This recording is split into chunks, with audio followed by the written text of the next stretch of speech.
Iya, jadi kalau seandainya Anies terpilih, mereka lebih khawatir kalau bicara hukum potensi untuk diproses, gitu ya. Tapi kalau Ganjar ini kan sebetulnya seperti melanjutkan dinasti oligarkinya saja, itu akan aman gitu. Mereka merasa ya udah harus Ganjar. Dan saya juga melihat kenapa misalnya Pak Jokowi itu lebih mendukung Pak Prabowo dibanding Ganjar misalnya ini.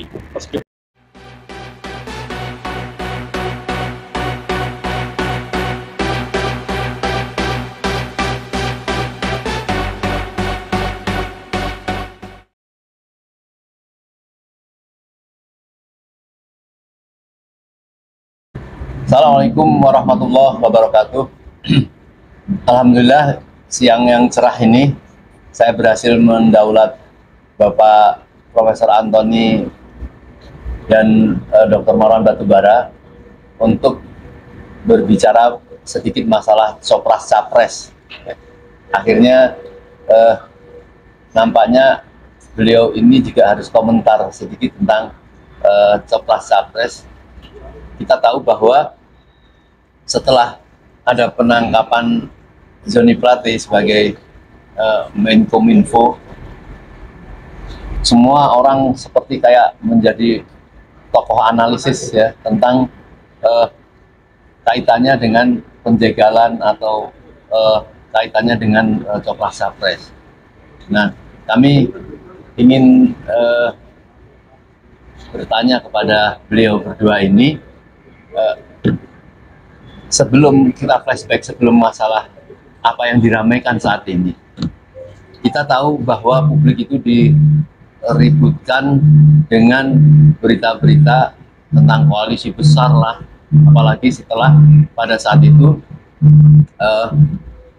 sempat beberapa penguasa itu, para menteri dipimpin oleh Bapak Presiden melakukan pertemuan di Singapura, konon katanya juga membicarakan itu, tentang bagaimana supaya Anies itu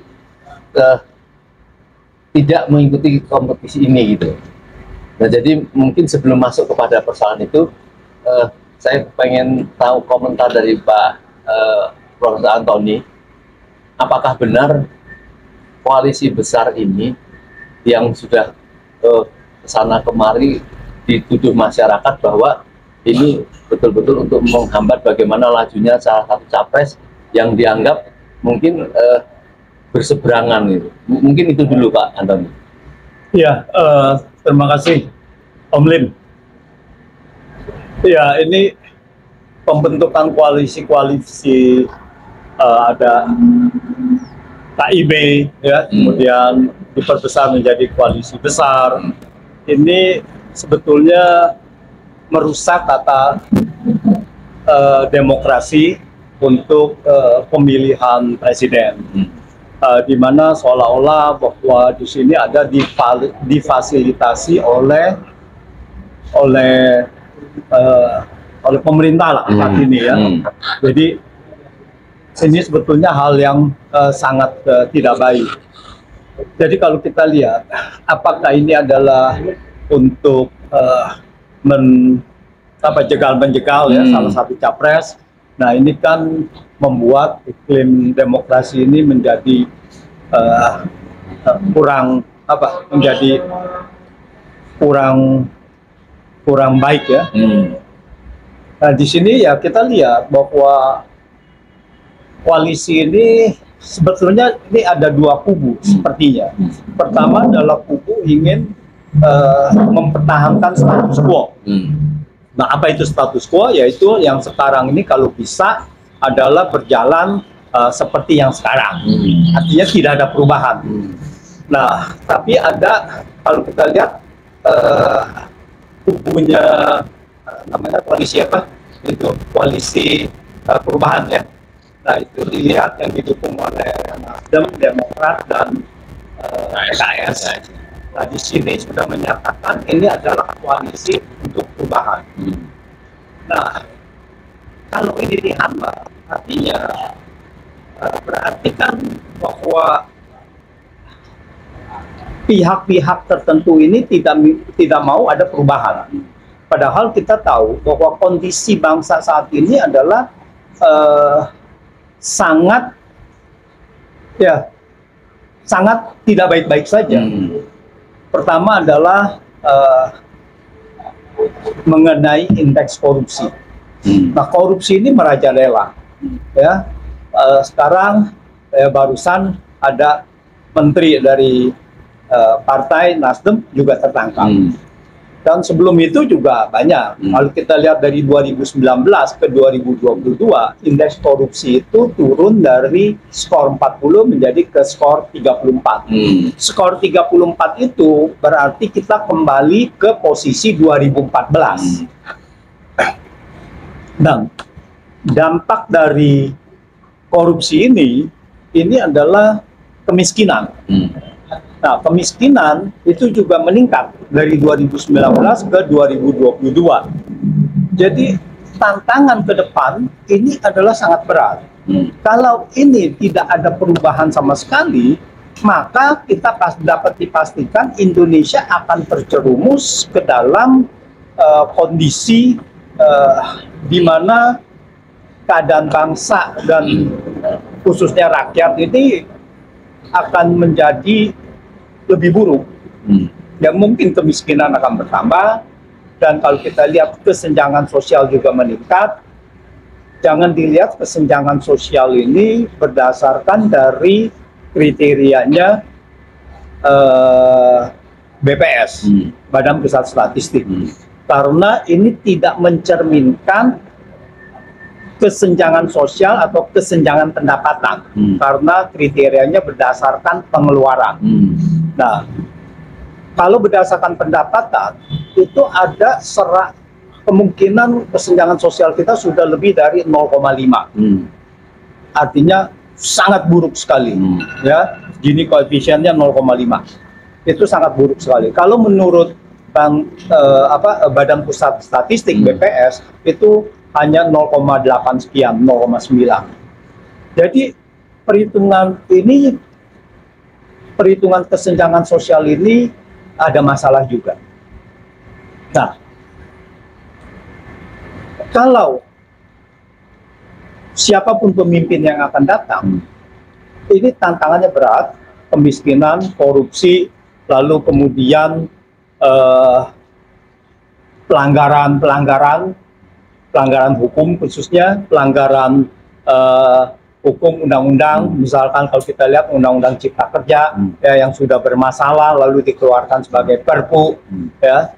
Nah, ini apakah calon presiden yang akan datang ini berani apa tidak untuk meluruskan kembali? Karena kalau kita lihat Perpu ini, kalau perhitungan saya adalah kalau ini dijalankan seperti yang ada di undang-undang itu, kemungkinan besar kemiskinan ini akan bertambah. Sebelum jauh ke sana, apakah memang ada agenda perubahan itu menyebutkan agendanya misalnya menurunkan kesenjangan yang disebutkan Pak Antoni tadi, atau sebaliknya sudah ada kekhawatiran dari para koalisi besar ini tadi tentang agenda-agenda yang dikhawatirkan dari agenda dari kelompok perubahan ini? Ini kan nampaknya kan seperti kayak ada perang dingin gitu. Ya, ini antara status quo dan perubahan. Padahal kalau kita lihat, ini kita bilang langsung dua kubu saja lah. Kubu yang satu adalah perubahan, yaitu yang sudah diusung adalah Anies Baswedan yang didukung oleh 3 partai, dan yang menginginkan status quo tentu saja yang di-endorse oleh Pak Jokowi. Di-endorse oleh Pak Jokowi itu ingin mengadopsi bahwa kebijakan-kebijakan ini berlanjut terus gitu. Padahal kalau kita lihat, ini hanya baru slogan aja kalau saya lihat ya kepada Pak Anies. Dia bilang bahwa ini adalah koalisi perubahan. Apa yang mau dirubah belum pasti gitu kan. Tapi sudah membuat ketakutan. Atau memang bacaan masyarakat mengharapkan perubahan itu seperti yang apa yang terjadi di lapangan itu? Ya, memang bahwa di lapangan ini sangat kita tahu bahwa ini sangat buruk sekali dan memang harus ada perubahan. Tapi perubahan yang bagaimana, itu yang harus juga disorot lebih tajam gitu. Apakah keadilan keadilan ekonomi gitu ya, yang dimaksud dengan keadilan ekonomi itu apa gitu, dan keadilan hukum gitu. Nah ini kan dua keadilan itu yang sangat mempengaruhi kehidupan masyarakat. Nah di sini ini yang harus dipertajam oleh perubahan, jangan sampai juga masyarakat hanya menduga-duga gitu. Ya seperti jangan sampai juga sewaktu misalkan Pak Jokowi itu menjadi presiden 2014 seolah-olah akan ada perubahan, tetapi kalau kita lihat perubahannya justru yang memburuk gitu kan. Nah ini yang harus lebih terukur. Jadi kalau itu lebih terukur, saya rasa masyarakat bisa menilai lebih pasti dan berani langsung menentukan pilihannya lebih yakin gitu.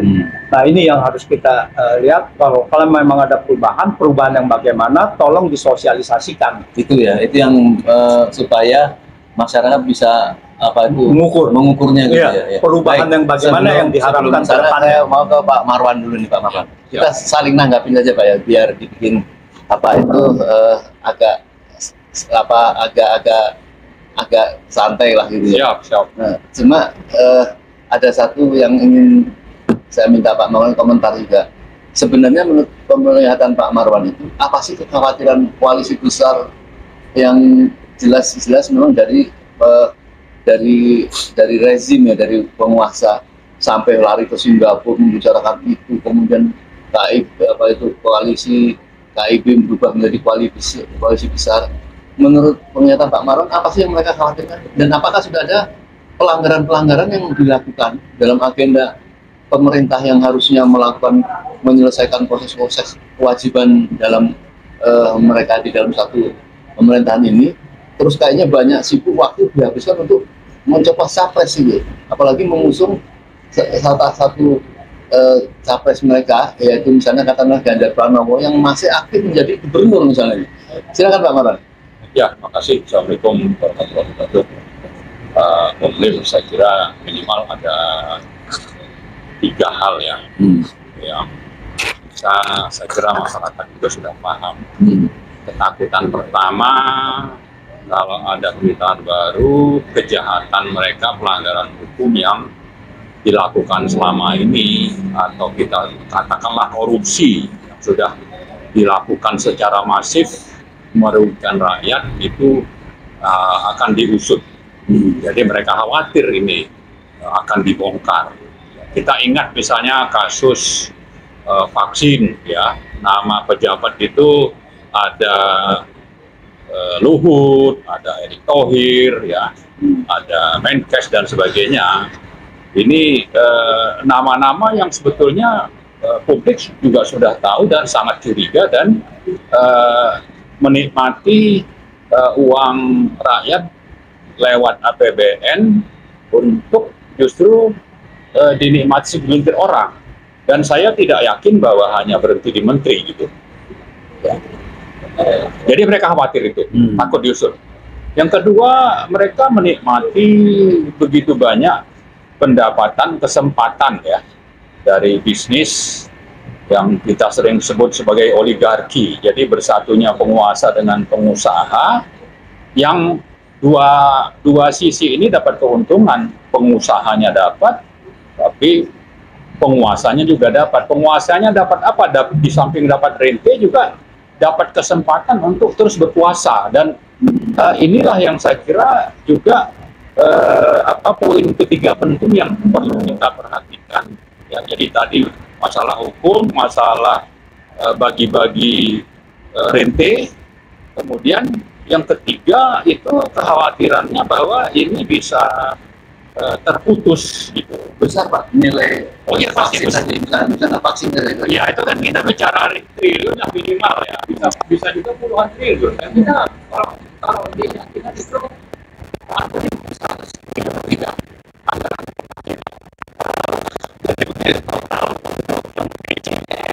jadi penanganan COVID dan pemulihan ekonomi nasional itu untuk 1 tahun saja 2020 itu mencapai 700 triliun. Ya, betul. Itu yang belum ada pertanggungjawabannya Pak. Itu memang sudah dicoba dijagain lewat Perpu Corona supaya tidak ada kesempatan untuk misalnya diperiksa, diaudit dan sebagainya. Sudah disiapin. Nah, tapi namanya undang-undang, kalau memang nanti ada pergantian pemerintahan, bikin aja undang-undang baru untuk bagaimana ini diusut gitu, misalnya. Nah, itulah yang mereka khawatirkan. Jadi secara hukum, secara ekonomi, dan yang ketiga saya kira tadi kita bicara tentang bisa terputus ya kesempatan ini, sementara banyak program-program oligarki itu yang belum selesai. Salah satunya itu kan nanti urusan ratusan triliun juga itu, yaitu IKN. Membangun IKN ini kan motifnya bukan soal yang dikampanyekan, digembar-gemborkan oleh Bappenas ya. Kita disuruh lihat tuh kalau apa rakyat ingin tahu alasan membangun IKN itu, kalau nggak salah ada 6 tuh di webnya gitu. Itu kan semuanya cuma bumbu-bumbu aja. Yang paling penting itu adalah bahwa mereka ini akan mendapatkan rente besar dari pembangunan IKN ini. Di samping mungkin ada agenda-agenda lain, apakah itu bicara soal sosial, politik dan sebagainya. Termasuk mungkin juga ada kepentingan Cina di sana. Ya. Jadi apa katakan Rocky Gerung mengatakan gerombolan ya. Ini sebenarnya ada dua hal kalau saya baca dari Pak Marwan tadi. Pertama, ada kemungkinan kekhawatiran dibongkar kalau tidak secara hukum lah, kita bicara hukum. Atau mereka lebih fokus sebenarnya siapalah capres yang bisa memenuhi, menjaga mereka itu. Jadi ada dua hal itu ya. Iya. Jadi kalau seandainya Anies terpilih, mereka lebih khawatir kalau bicara hukum potensi untuk diproses gitu ya. Tapi kalau Ganjar ini kan sebetulnya seperti melanjutkan dinasti oligarkinya saja, itu akan aman gitu. Mereka merasa ya udah harus Ganjar. Dan saya juga melihat kenapa misalnya Pak Jokowi itu lebih mendukung Pak Prabowo dibanding Ganjar misalnya ini. Meskipun awalnya dulu Ganjar, berubah jadi Prabowo. Mungkin juga sudah ada nih komitmen untuk mengamankan, ya kan? Nah, padahal kan untuk mengamankan supaya tidak diproses secara hukum.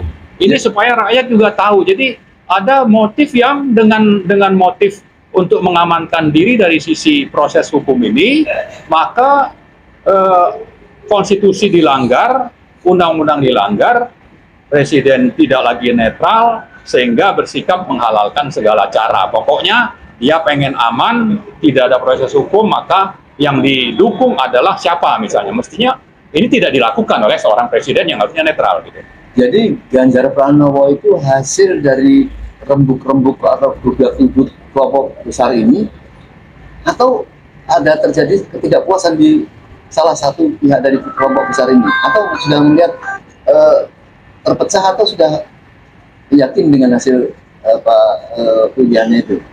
Ya mungkin saja ya kalau kita bicara dari sisi politik, ada kedua kelompok besar yang berkepentingan yang tidak bisa disatukan, sehingga kelompok besar ini menganggap Pak ini lebih bagus nukung Ganjar.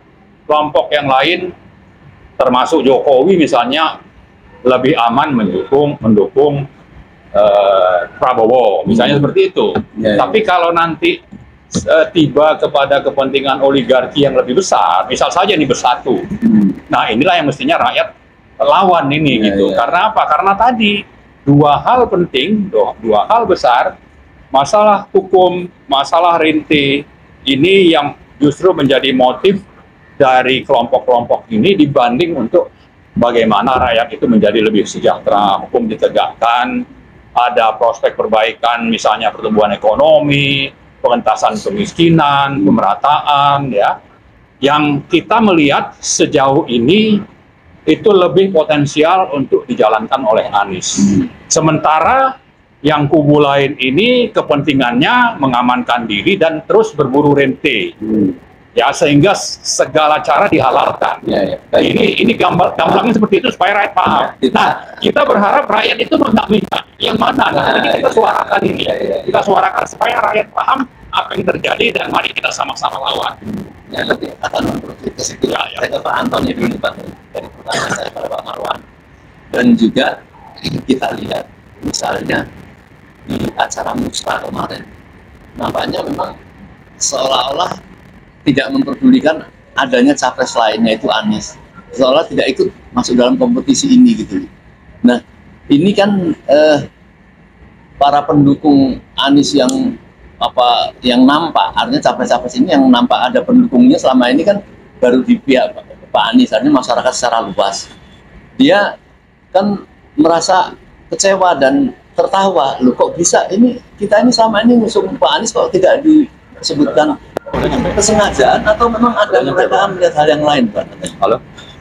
Kalau saya melihatnya gini, bahwa ini adalah kekhawatiran tentu saja Presiden Pak Jokowi itu secara pribadi, kalau saya lihat bahwa musyawarah rakyat itu kita lihat bahwa ini adalah mencerminkan kekhawatiran itu. Ya, padahal pada saat itu kita tahu bahwa Ganjar sudah didukung oleh PDI, ya, dan ada Prabowo dan ada Anies. Tetapi di sini adalah kalau kita harus baca ini adalah preferensi. Kenapa ada musyawarah rakyat? Bahwa di sini juga menunjukkan sebetulnya Jokowi ini sudah melemah. Melemah dalam arti dia memerlukan, karena dia tidak mempunyai partai, dia memerlukan yang namanya relawan. Relawan seolah-olah bahwa Pak Jokowi ini masih sangat besar, tapi pada saat itu juga ternyata yang datang hanya sedikit, ya sedikit itu puluhan ribu, tapi tidak seperti yang 100.000 atau berapa yang kita lihat.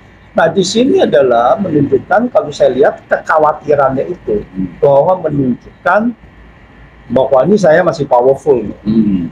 Nah, tapi kalau kita lihat, ini masih ada setahun setengah lagi ya, kalau kita lihat 20 Oktober, bahwa jabatan presiden itu akan berakhir, ini sudah semakin melemah. Dan memang semuanya begitu. Kalau sudah presiden yang sudah mau berakhir, ya sudah tidak akan ada lagi kekuatan-kekuatan yang mau mengikut ke situ gitu.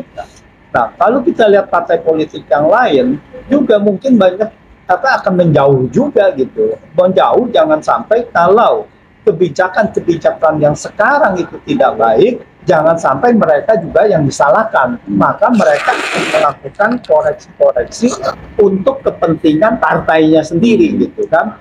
Nah, mengenai siapapun ini, kalau rakyat dan terutama beberapa tokoh-tokoh nasional, yang kita harapkan adalah bahwa presiden ini kita harus dorong, siapapun yang akan jadi harus berani memberikan komitmen. Itu yang kita harus dorong, dan mereka harus memberikan komitmen itu. Tadi komitmen misalkan memberantas korupsi, komitmen untuk lebih memperhatikan nasib rakyat kecil, ya. Nah, komitmen untuk menegakkan hukum. Nah, ini yang kita harus indikan siapa. Nah, kalau ada nanti calon presiden yang tidak berani, ya berarti kita tahu bahwa kebijakan yang kedepannya itu tidak akan berpihak kepada rakyat. Nah, ini yang kita edukasi kepada rakyat, bahwa yang rakyat harus minta jangan lagi janji-janji kosong. Harus benar-benar mengena gitu kan. Harus benar-benar, jangan bilang bahwa oh ya beli kucing dalam karung lah ya, kucingnya nggak kelihatan gitu kan bentuknya apa gitu.